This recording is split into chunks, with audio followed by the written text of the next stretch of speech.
नमस्कार, मी डॉक्टर दिव्या पवार तुम्हा सर्वांचं पुन्हा एकदा माझ्या यूट्यूब चॅनलवर हार्दिक स्वागत करते. सर्वप्रथम ज्यांनी माझं चॅनल सबस्क्राईब केलं आहे, माझ्या अगोदरचे व्हिडिओज पाहिले, ते लाईक केले, शेअर केले आणि त्यावर कमेंट्स केल्या, तर सर्वांना मी मनापासून थँक्यू म्हणते. तर आजचा विषय आहे थायरॉईड. थायरॉईड हे नाव काही वर्षांपूर्वी सर्वसामान्यांना माहीत नव्हतं, पण आता ते सर्दी पळशा इतकं कॉमन झालं आहे. थायरॉईड हा आजार आता भारतात नवीन उरलेला नाही आणि तो फक्त श्रीमंतांना होतो असं देखील नाही. 10पैकी 5 जणांना तर हा हमखास झालेला असतो. बदलत्या तणावग्रस्त जीवनशैलीमुळे हा आजार अनेकांना बळावताना दिसत आहे. थायरॉईडचा समस्येचा सर्वाधिक ताण होतो तो म्हणजे स्त्रियांना. थायरॉईडच्या 100 रुग्णांपैकी 80 रुग्ण या महिला असतात असं एका अध्ययनातून समोर आलेलं आहे. महिलांमध्ये या आजाराचं प्रमाण पुरुषांपेक्षा अधिक आढळून आलेलं आहे. पुरुषांच्या तुलनेत महिला या अधिक धावपळ करतात, त्यांच्यात कामाच्या जबाबदाऱ्या देखील अधिक असतात. मासिक पाळी, गर्भावस्था या सगळ्यांमुळे त्यांच्यात हॉर्मोनल चेंजेस होत असतात. त्यामुळेच महिलांमध्ये हे प्रमाण अधिक दिसतं. थायरॉईड हा सायलेंट किलर म्हणून ओळखला जातो. थायरॉईडच्या रुग्णांना त्यांच्या आहाराकडे विशेष लक्ष द्यावं लागतं. दिनचर्येत बदल, व्यायाम आणि पौष्टिक आहार यांच्या मदतीने या समस्येतून बाहेर पडता येतं. आज थायरॉईड विकाराचा फैलाव जरी वाढत असला तरी रुग्णांना उपचाराचे अनेक पर्याय उपलब्ध आहेत. तर आजच्या व्हिडिओमध्ये मी तुम्हाला सांगणार आहे की थायरॉईड ग्रंथी काय, ती कोणते हॉर्मोन्स तयार करते, त्याचे प्रकार किती, त्यांची लक्षणं कोणकोणती, त्याच्यावर कोणते उपचार घेतले पाहिजे आणि गर्भावस्थेत थायरॉईड आढळून आल्यास त्यावर काय उपचार केले जातात किंवा काय गर्भिणीने काळजी घेतली पाहिजे, हे सगळं मी तुम्हाला येथे सांगणार आहे. तर सुरू करूयात. सर्वप्रथम आपण थायरॉईड ग्रंथीबद्दल जाणून घेऊयात. आपल्या शरीरात काही अंतस्राव करणाऱ्या ग्रंथी असतात, ज्यांचं काम शरीरातील हॉर्मोन्सचं संतुलन राखणं असं असतं. या ग्रंथींपैकीच एक ग्रंथी म्हणजे थायरॉईड ग्रंथी होय.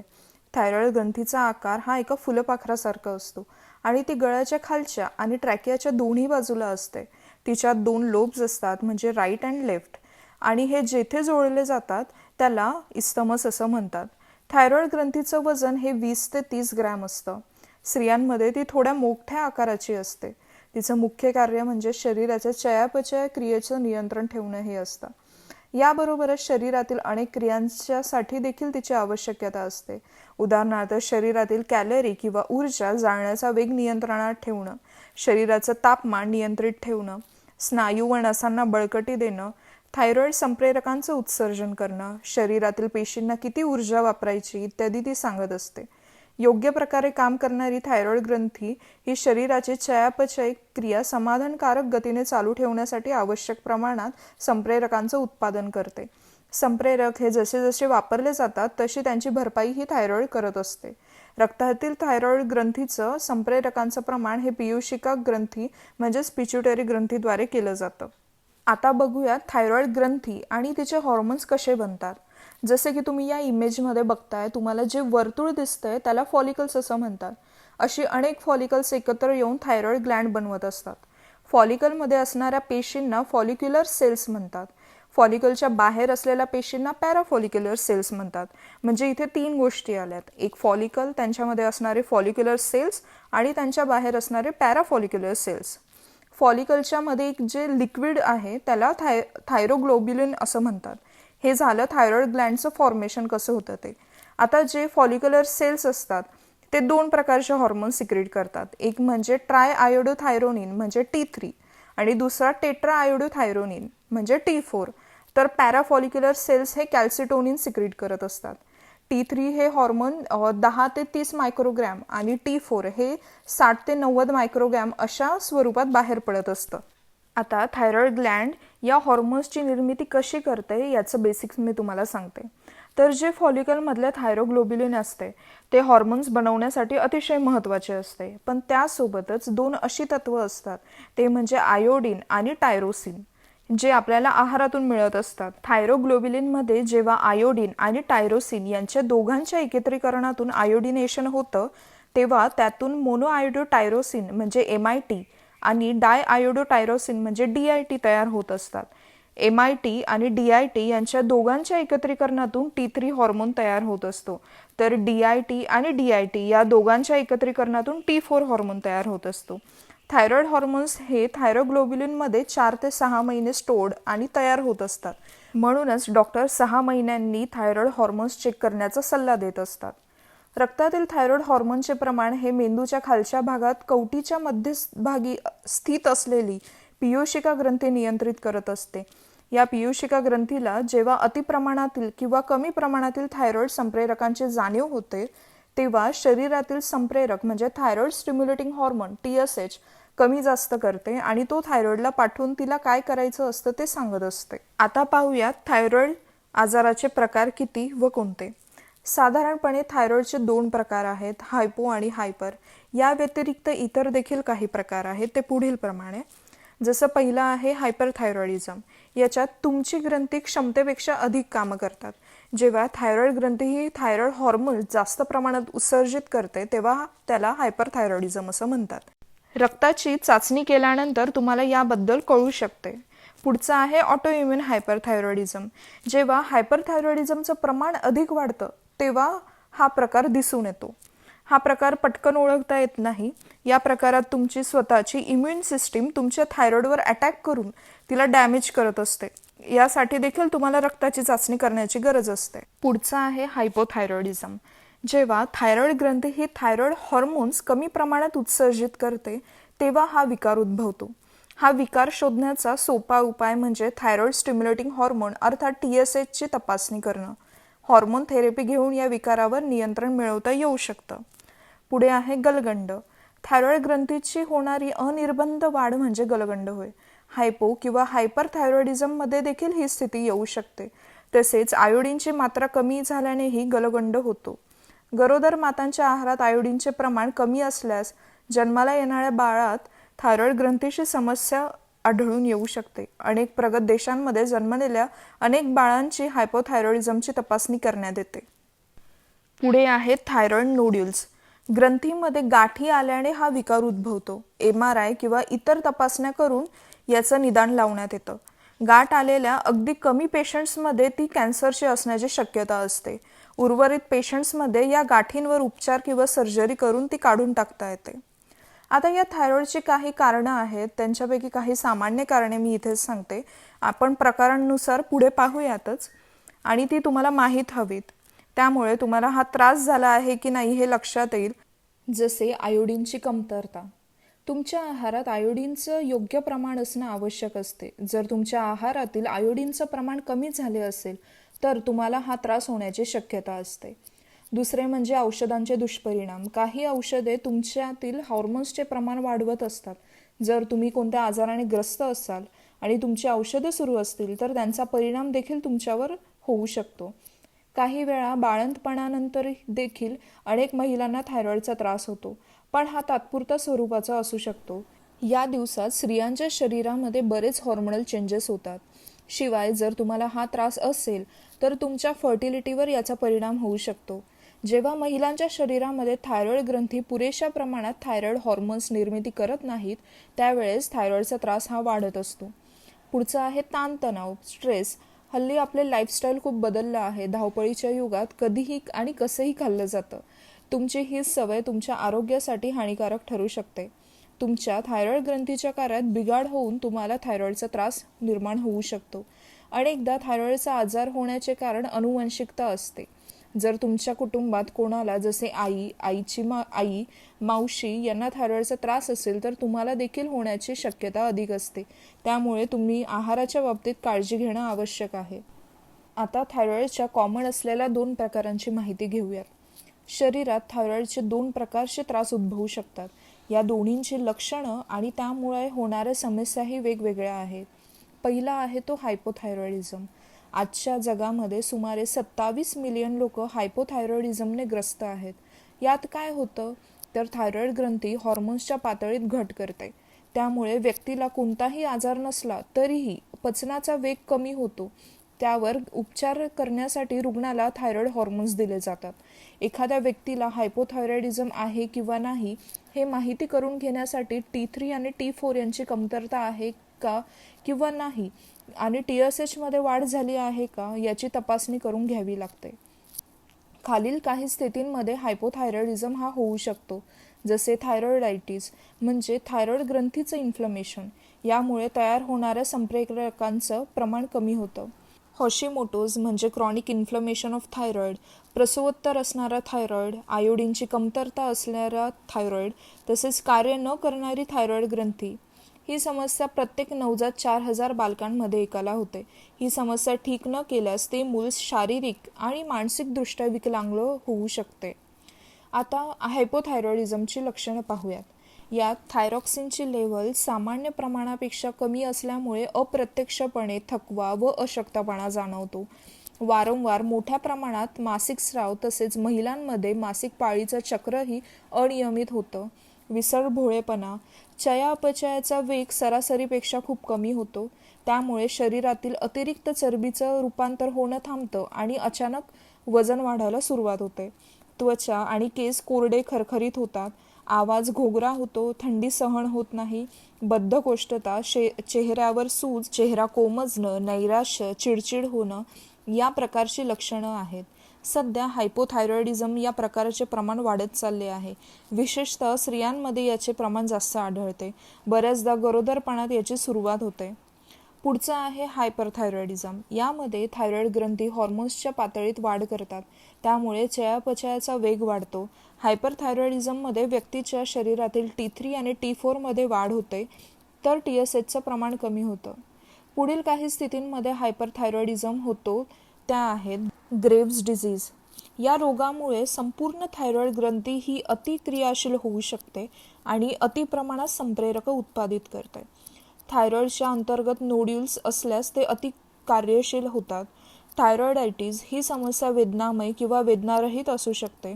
थायरॉइडमध्ये साठवण ठेवलेले संप्रेरक मुक्त केले जातात. त्यामुळे काही आठवडे किंवा महिने हायपरथायरॉइडिझम हा होऊ शकतो. हा वेदनारहित प्रकार अधिक प्रमाणात महिलांमध्ये प्रसूतीनंतर दिसून येतो. अतिरिक्त आयोडीन हे अनेक प्रकारच्या औषधांमध्ये आढळते. त्यामुळे थायरॉइड ही काही व्यक्तींमध्ये अतिप्रमाणात किंवा कमी प्रमाणात संप्रेरक निर्माण करते. आता हायपरथायरॉइडिझमची लक्षणं पाहूयात. चिडचिडेपणा, अस्वस्थता, स्नायू कमकुवत होणे किंवा थरथरणे, अनियमित किंवा कमी प्रमाणात मासिक स्राव, वजन कमी होणं, झोप नीट न लागणे, थायरॉइड ग्रंथीची वाढ होणं, दृष्टीदोष किंवा डोळ्यांची जळजळ होणे, उष्णता सहन न होणे. वरील लक्षणांव्यतिरिक्त अंगावर जास्त करून हात, पाय किंवा चेहऱ्यावर सूज येणे, सांधेदुखीचा त्रास उद्भवणे, त्वचा कोरडी पडणे, कोलेस्ट्रॉलचे प्रमाण वाढणे, डिप्रेशन येणे यासारखी लक्षणं दिसून येतात. थायरॉइड रोग ही आयुष्यभराची स्थिती असते. काळजीपूर्वक नियोजन केल्यास थायरॉइड रोग असलेले लोक आरोग्यदायी सामान्य जीवन जगू शकतात. आता याच्यावरची ट्रीटमेंट काय घेणार? तर जेव्हा तुम्ही लक्षणं दिसल्यानंतर डॉक्टरांकडे जातात किंवा एंडोक्रायनोलॉजिस्टकडे जातात, तर तेव्हा ते तुम्हाला थायरॉइडसाठीची एक गोळी चालू करतात. मग आता ही हायपो आणि हायपरनुसार ठरवली जाते. याच्यामध्ये काही अँटीथायरॉइड ड्रग्ज असतात, जसे लेवोथायरॉक्सिन, कार्बिमॅझॉल किंवा प्रॉपिलथायरोयुरॉसिल किंवा मेथिमेझॉल हे ड्रग्ज तुम्हाला दिले जातात. थायरॉइडच्या ट्रीटमेंटमध्ये आयुर्वेदिक उपचार देखील तुम्ही फॉलो करू शकतात. आयुर्वेदातील चिकित्सा ही ॲलोपॅथीपेक्षा वेगळी आहे. आयुर्वेदमध्ये सांगायचं झालं तर पंचकर्मातील वमन हे महत्त्वाचं क्रियाकर्म या ठिकाणी अवलंबलं जातं. वमनानंतर विरेचन आणि बस्ती याचं देखील पालन केलं जातं. एकेरी द्रव्यांमध्ये हरितकी, त्रिफळा, पुनर्नवा, रासनापंचक, दशमूळ, गुडूची इत्यादींचा वापर थायरॉइडमध्ये केला जातो. आयुर्वेदिक कल्प जशा आरोग्यवर्धिनी 250 mg जेवणापूर्वी 2 गोळ्या, गोमूत्र हरितकी, धात्वाग्नी वाढवण्यासाठी जेवणानंतर लघुमालिनी वसंत 125 mg घेतलं जातं.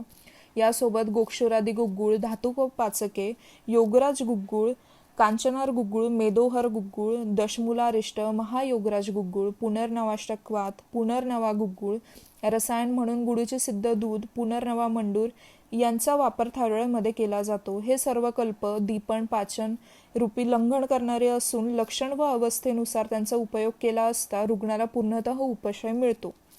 यासोबतच घरी करण्यायोग्य काही उपाय आहेत, जसे भोपळ्याचा रस 1 ग्लास उपाशीपोटी प्या. तो मेटाबॉलिझम नीट करतो. जर अगदीच भोपळा मिळत नसेल तर त्यासाठी तुम्ही पतंजलीचा लौकी ज्यूस 20 ml अर्धा ग्लास पाण्यातून रोज वापरू शकतात. नाश्त्याच्या वेळी दुधातून नारिकेल तेल 2 चमचे घ्या, त्याच्यामुळे तुमची पचनक्रिया सुधारते. भाजलेले धणे 2 चमचे 1 ग्लास पाण्याच्या पेल्यात रात्रभर ठेवा आणि सकाळी अनशापोटी गाळून प्या.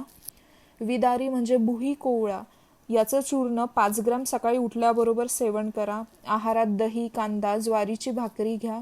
आहारात दही आणि दुधाचं प्रमाण जास्त घ्यायला हवं. कॅल्शियम, मिनरल्स आणि व्हिटॅमिन्समुळे तुमचं आरोग्य स्वस्थ राहतं. जेवणानंतर जवस 1 चमचा आणि वेलदोळा रोज खाण्याची सवय करा. याच्यानंतर रोज 1 कांद्याचा लेप किंवा त्याचा रस हा गळ्याजवळ पुढे लावा. 20 मिनिटानंतर तो धुवून टाकावा. दिवसातून 2 वेळा जेव्हा पण तुम्हाला वेळ मिळेल तेव्हा कोमट खोबरेल तेलाचा गळ्याजवळ पुढे 2 मिनिटे मसाज करा. तसेच रोज सकाळी आणि संध्याकाळी 1 ते 2 चमचे नारळ तेल कोमट दुधासह रिक्त पोटात घेतल्यास या आजारात बऱ्यापैकी फायदा होतो. या रीतीने तुम्ही तुमच्या थायरॉईडच्या गोळीसोबत वरील प्रणालीचा वापर करू शकतात. त्यामुळे तुमच्या थायरॉईडच्या गोळीचा डोस कमी होतो. याशिवाय आल्याचा समावेश आहारात तुम्ही करायला हवा. त्यातील पोटॅशियम, मॅग्नेशियम हे तत्व थायरॉईड कमी करण्यास लाभदायक ठरतात. आल्याची अँटी इन्फ्लमेटरी हे गुण थायरॉईड वाढण्यापासून रोखतात. थायरॉईडग्रस्तांना थकवा जास्त जाणवतो. अशा ज्येष्ठ मधाच्या सेवनाने त्यांना चांगला फायदा होतो. ज्येष्ठ मधातील गुणकारी तत्व थायरॉईड ग्रंथीचं संतुलन बिघडू देत नाहीत. ज्येष्ठ मधात पुढे जो थायरॉईडचं कॉम्प्लिकेशन आहे की थायरॉईडमध्ये कॅन्सर होण्याची शक्यता खूप रेअरली असते, तर ज्येष्ठ मधात कॅन्सर रोखण्याचे देखील गुण आहेत. आयुर्वेदात आचार्याने एक सुंदर श्लोक सांगितलाय. तो असा की नित्यम हिताहार विहार सेवी समीक्षकारी विषयेष्व सक्तः दाता समह सत्यपर क्षमावाण आप्तोपसेवीच भवत्य रोगः. म्हणजे एखादी व्यक्ती हितकर आणि अहितकर आहार विहार यातील फरक जाणून जर हितकर आहार आणि विहार यांचे सेवन करून शहाणपणाने वागत असेल तर ती सर्व आजारांपासून मुक्त होते. त्यामुळेच तुमच्या थायरॉईडच्या गोळीसोबत जर तुमचा आहार विहार योग्य असेल तर तुम्ही थायरॉईडला आटोक्यात आणू शकता. आता पुढचा प्रश्न पडतो की थायरॉईडमध्ये काय खायचं आणि काय वर्ज्य करायचं. जेव्हा हायपोथायरॉइडिझम होतो तेव्हा काय खायला पाहिजे, तर जसे हायपोथायरॉइडिझममध्ये वजन जास्त प्रमाणात वाढतं तसं वजन आटोक्यात ठेवण्याकरिता आहारात भरपूर प्रमाणात तंतुमय पदार्थांचा समावेश करावा. त्याकरिता रोज पालेभाज्या, फळभाज्या, कच्चे सॅलड, मोडाची कडधान्य, फळे यांचं योग्य प्रमाण घेतलं पाहिजे.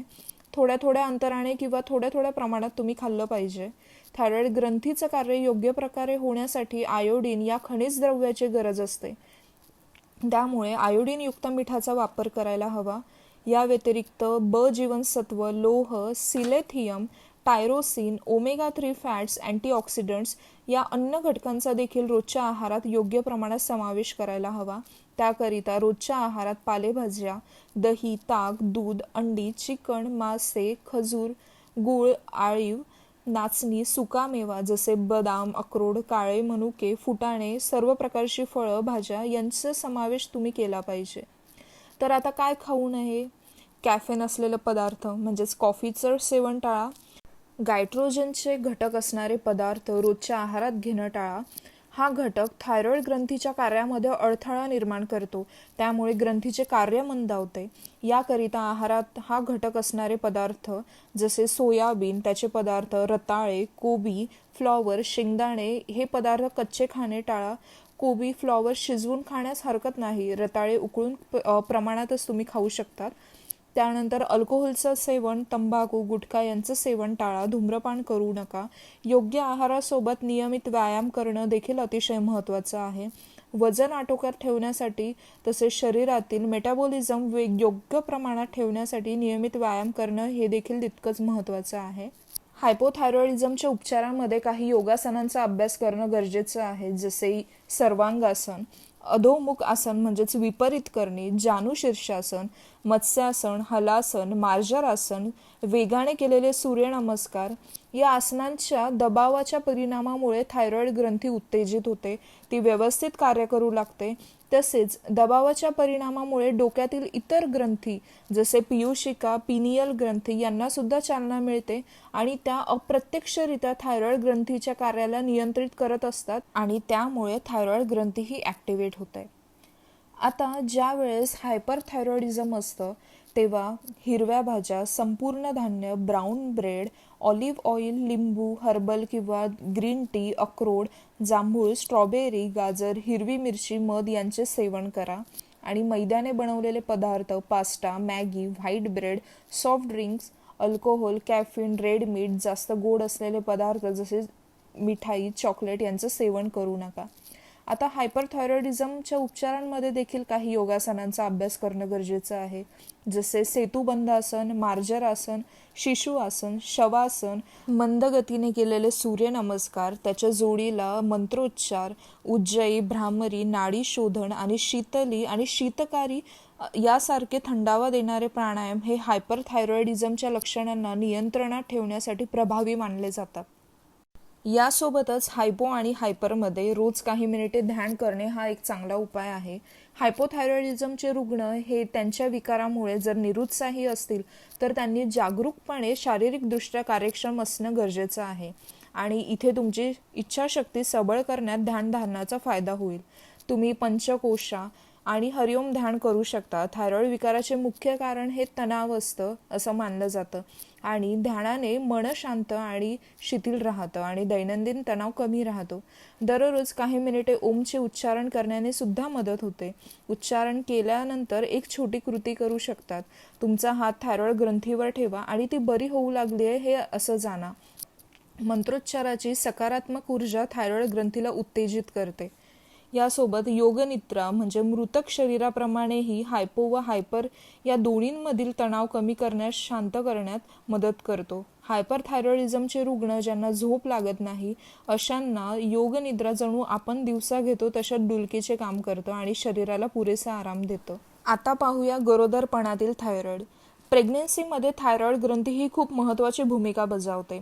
आईच्या शरीरातील हॉर्मोनल चेंजेस आणि बाळाच्या वाढीसाठी देखील ही ग्रंथी खूप इम्पॉर्टंट असते.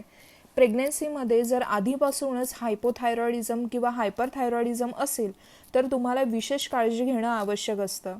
प्रेग्नेन्सीतली काही लक्षणे आणि थायरॉइडची काही लक्षणे बऱ्याच वेळा समान असण्याने या लक्षणांकडे दुर्लक्ष होण्याची शक्यता असते. हायपोमध्ये असलेल्या महिलेस गर्भवती होणे कठीण होऊ शकते. गर्भधारणेदरम्यान थायरॉइड संप्रेरकांची पातळी किंचित वाढलेली असू शकते.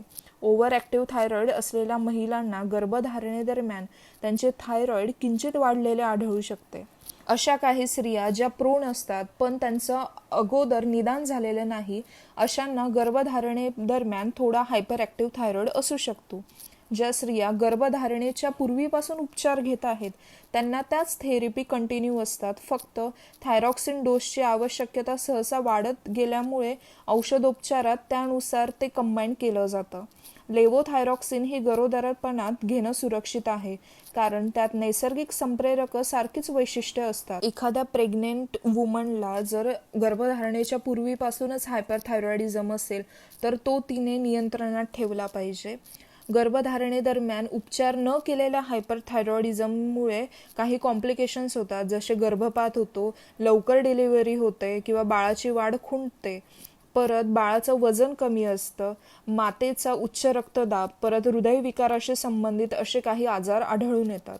जर आईला थायरॉइडची समस्या असेल तर नवजात मुलाला किंवा बाळाला थायरॉइड फंक्शनसाठी तपासलं गेलं पाहिजे कारण यामुळे मेंदूच्या विकासावर त्याचा खोलवर परिणाम होऊ शकतो. त्यासाठी कायम जेवणामध्ये आयोडीनयुक्त मिठाचा वापर प्रेग्नेंट वुमनने केला पाहिजे. आयोडीन शरीरातील हॉर्मोनची पातळी संतुलन ठेवतं आणि रक्तप्रवाह सुरळीत ठेवण्याचं काम करतं. त्यामुळे शारीरिक व मानसिक थकवा दूर होतं. आयोडीनचं नियमित सेवन केल्यास थायरॉइडवर नियंत्रण मिळवणं अधिक सोपं जातं. झिंक व सेलेनियम युक्त पदार्थ थायरॉइडची समस्या नियंत्रित करतात. त्याची पूर्तता करण्यासाठी गर्भिणीने दही, हंगामी फळे आणि भाज्यांचे सेवन आवर्जून केलं पाहिजे. तसेच तिच्या आहारात अंडी, पूर्णधान्य, डाळी, राजमा, काबुली चणे, हरभरा, अळशीच्या बिया यांसारख्या पदार्थांचा समावेश तिने केला पाहिजे. थँक्यू.